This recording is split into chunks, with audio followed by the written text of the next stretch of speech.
the County Observer and Monmouthshire Central Advertiser, Abergavenny and Raglan Herald, Usk and Pontypool Messenger, and Chepstow Argus introduce us to the life and exploits of the renowned King Arthur and his Knights of the Round Table. Chapter 11. And east and west and north and south I turned, and called my people as a king should call.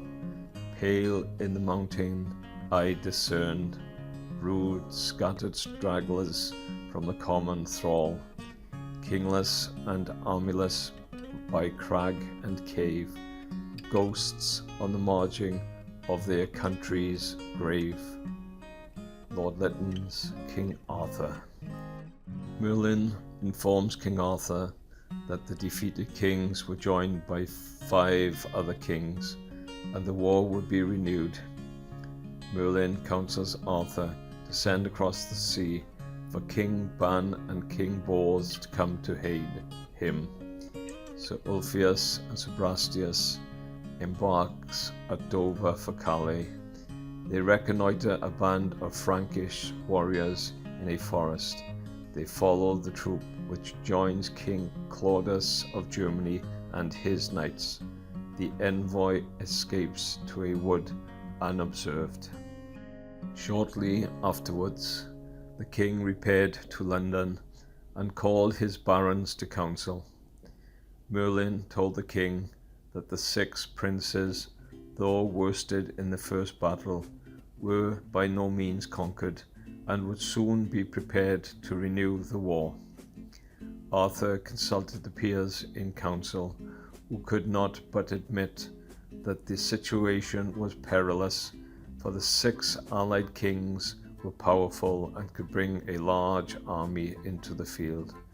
But the valiant knights swore to stand by their king, and declared themselves hopeful of success.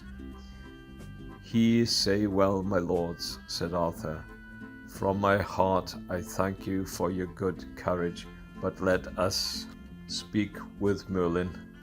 You know well he hath done much for me, and knoweth many things, and when he is before us, I would that you pray him heartily for his advice." Barons assented to this proposition, and Merlin was at once sent for, and fair desired of the whole conclave for his counsel. "My lords," said Merlin, "I warn you all that your enemies are passing strong for you, and in the world there are no better men-at-arms. By this time they have joined unto themselves 5 other great and dauntless kings. You are all what you should be, staunch, fearless, and resolute. But it is useless for a few to strive against a multitude, and unless our king had with him more chivalry than he can muster within the loyal provinces of this distracted realm, he would be overcome and slain." "What were best then to be done?" asked the barons. "I will tell you," said Merlin, "and you will do well to take my advice. There are 2 brethren beyond the sea, and they are kings both, and valiant warriors. The one is King Ban of Berwicke, and the other King Bors of Gaul. Against these 2 kings warreth a mighty man of men, Claudas of Germany, who putteth these 2 kings to the worst. Let our sovereign liege, and you, my lords, the peers of England, send trusty messengers to the 2 kings with letters well advised, and if they will come to King Arthur and so help him in his wars, we on our part will be sworn to help them in their war against Claudas." "It is well counselled," said the king, and so said the barons. Now the 6 kings, though sorely routed and dispersed, began to prepare for a new war, and joined to themselves 5 other powerful kings, who swore together that whether for weal or war, they would keep steadfast alliance till they had destroyed King Arthur. Then King Arthur set over the sea Ulfius and Brastius, both veterans and tried warriors. The former had been a favourite of the late Uther Pendragon, and the latter the chief retainer of the Duke of Tintagel, the first husband of Igerna, mother of King Arthur. And with them rode a young knight named Sir Lionel, and they were attended by a large company of squires and men-at-arms. These warriors went to ask aid of King Ban of Berwicke and King Bors of Gaul in the wars, on a promise to help them in return against Claudas their foe.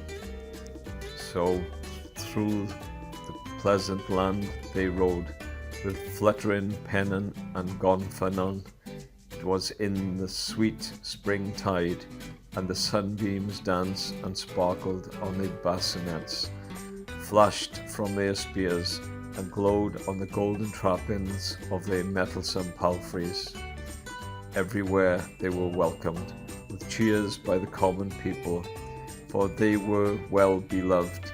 The aged barons had done good service to the state, and by their moderation and hospitality had won golden opinions of all sorts of men. Young Lionel, it is true, was but a maiden knight, but the high promise of his noble brow, the sweet, joyful smile on his proud lip, conjured many a wistful and admiring glance to the bright eyes, and many a rosy blush to the fair cheeks of the English girls, as he rode with unconscious grace through the towns and villages. At length they reached Dover without hindrance or adventure, and there embarked in the ship that was to convey them to France. They passed the sea with favourable winds, and landing at Calais, were received with much enthusiasm by the populace, to whom an alliance with Great Britain was most acceptable, and after remaining for a day's rest and refreshment, rode on towards the city of Berwicke. They started before daybreak, and as they rode through a dark grove of wide spreading oaks, their horses' fetlocks were saturated with a heavy dew on the long waving grass. A quiet, restful expression was in every eye as the cavalcade rode through the bright greenwood, and the knights with their followers rode on in great content, inhaling the fresh, sweet morning air, their ears lulled by the warbling of some early wood bird, welcoming the morn, or the start of some dozing stag, leaping up from the turf and bounding away. The party pursued their course through dingy bottoms and over tree-tufted knolls, their careless and unfearing hearts revelling in the sense of adventurous freedom. As they passed over a wood-clad mound, they distinguished the distant clatter and jingle of horsemen on the march. Exchanging looks of awakened interest, they galloped down into the valley and rode along the margin of a brook, skirted by a fringe of gorse and stunted shrubs. They knew that if there were soldiers on the march through the forest, they must pass that way, so they forded a little stream to an islet covered with pollards and sedges, and there concealed themselves. They had not long hidden themselves before their well-trained ears could distinguish the sound of horses' hoofs and the deep voices of men, blending in a monotonous chorus, the tune being slow and plaintive and mellowed by the distance, was not a little solemn and effective. "'Tis the chant of the Frankish warriors," said Sir Ulfius. "Certes," replied Sir Brastius, "their voices sweep through the wood, like the chant of the heroes of ancient days. There is grandeur in this harmony. Go, Sir Lionel, and reconnoitre, but beware of showing yourself, lest they may be enemies and not friends." Sir Lionel instantly sprang from his saddle, and creeping to the verge of the little island, crouched down among the willows and looked across the twinkling waters. The swell of the solemn paean grew louder, and the clinking and clashing of steel accoutrements and the rattle of horses came nearer and nearer. A splendid body of stalwart knights and soldiers passed, chanting a triumphal hymn, while among them rode the bards and troubadours, leading off the concert with their high-sounding harps. When the rear guard had gone by, and the sound of their voices was fast dying away, Lionel sprang from stone to stone across the brook, and clambering the bank, looked after them for a moment, and then hastily recrossed the stream and rejoined his companions on the island. "What tidings, Sir Lionel?" asked Sir Brastius. "Who and what are those knights?" "Franks, if I mistake not," replied Sir Lionel, "and partisans of King Bors of Gaul, but they rode with banners furled." "Ride we on," said Sir Ulfius, "but let us proceed with caution. If they prove enemies, they are too many for us." They crossed the stream, and leaping their horses onto the opposite bank, took a route through the forest with which Sir Ulfius was acquainted, he having resided for some time in that part of the country, and spurred on to have a further view of the stranger knights and their followers. To this end they hurried on at a rapid trot, breaking through the netted ground vines and the briery underwood, in order to cut off the circuitous windings of the road. At last they reached the highway. It curved in the direction of a straggling hamlet that lay in a plain below a wooded eminence, crowned by some baronial keep. The village presented a stirring spectacle, being thronged by soldiers with their standards and baggage wains. The troop which the English knights had seen in the forest had joined their comrades, who received them with a cheer. Forgetting their possible danger in the absorbing interest of the moment, the envoys mingled with a little crowd of villagers that were looking on. Presently room was made down the steep, narrow street. The soldiers paraded and saluted as a staff of knights in gilded armour dashed down to the door of a large house used as their headquarters. Conspicuous amongst them was a tall, stern-faced warrior of proud and haughty bearing.